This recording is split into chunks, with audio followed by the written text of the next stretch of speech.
Selamat datang di video pembelajaran bersama saya, Sinta Andwani Farusada, akan menjelaskan mengenai pengujian hasil perakitan komputer.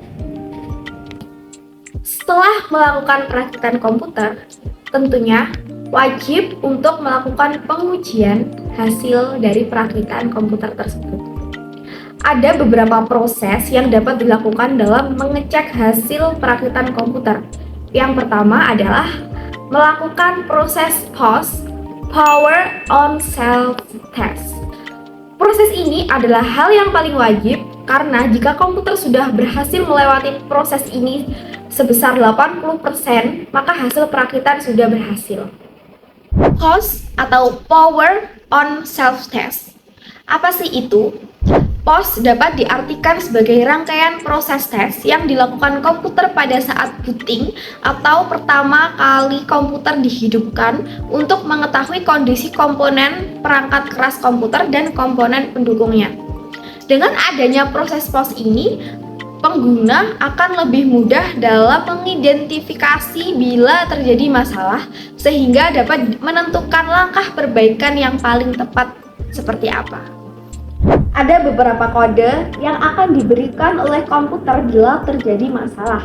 Di antaranya ada kode suara bip, kode angka yang tampil di layar monitor, dan juga ada kode pesan singkat yang dalam bahasa Inggris. Ada beberapa jenis BIOS yang sering digunakan, yaitu AMI BIOS, Overt BIOS, dan Unique BIOS. Tiap BIOS tersebut memiliki kode masing-masing dalam memberikan informasi kerusakan yang ada. Tugas utama POS dikendalikan oleh BIOS. Berikut merupakan beberapa tugas dari BIOS itu sendiri. Yang pertama yaitu memeriksa register CPU. Yang kedua, memeriksa keberadaan kode BIOS itu sendiri. Yang ketiga, memeriksa keberadaan komponen-komponen dasar seperti DMA, timer, interrupt controller. Yang keempat, mencari, mengukur, dan memeriksa memori utama sistem. Yang kelima, menginisialisasi BIOS, dan sebagainya. Langkah-langkah pengecekan hasil perakitan. Yang pertama, hidupkan monitor lalu unit sistem. Yang kedua, program POS dari BIOS secara otomatis akan mendeteksi hardware yang terpasang di komputer. Bila terdapat kesalahan, maka tampilan monitor kosong dan speaker mengeluarkan bunyi bip secara teratur sebagai kode indikasi kesalahan. Periksa referensi kode BIOS untuk mengetahui indikasi kesalahan yang dimaksud oleh kode bip. 3. Jika tidak terjadi kesalahan, maka monitor menampilkan proses eksekusi dari program POS. Tekan tombol interupsi BIOS sesuai petunjuk di layar untuk masuk ke program setup BIOS. Yang keempat, periksa semua hasil deteksi hardware oleh program setup BIOS. Beberapa setting mungkin harus dirubah nilainya, terutama kapasitas harddisk dan boot sequence. Yang terakhir, simpan perubahan setting dan keluar dari setup BIOS. Jenis-jenis kode bip yang mempresentasikan bahwa laptop tersebut terdapat masalah.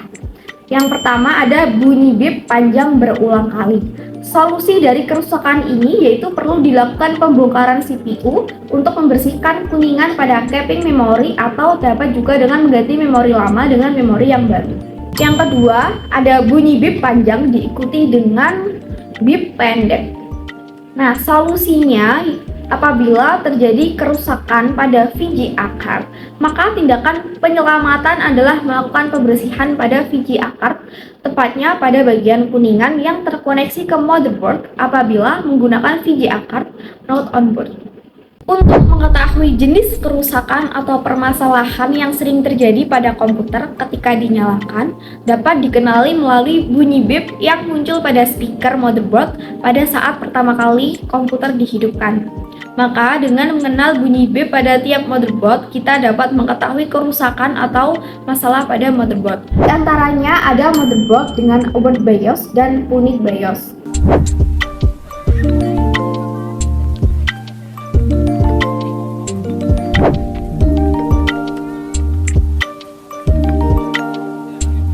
Selanjutnya ada motherboard dengan AMI BIOS.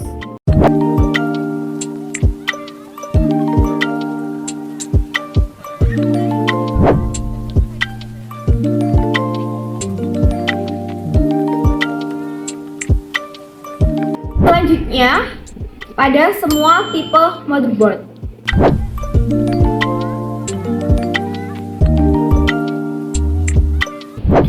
Terima kasih telah menyimak materi ini. Semoga bermanfaat bagi Anda.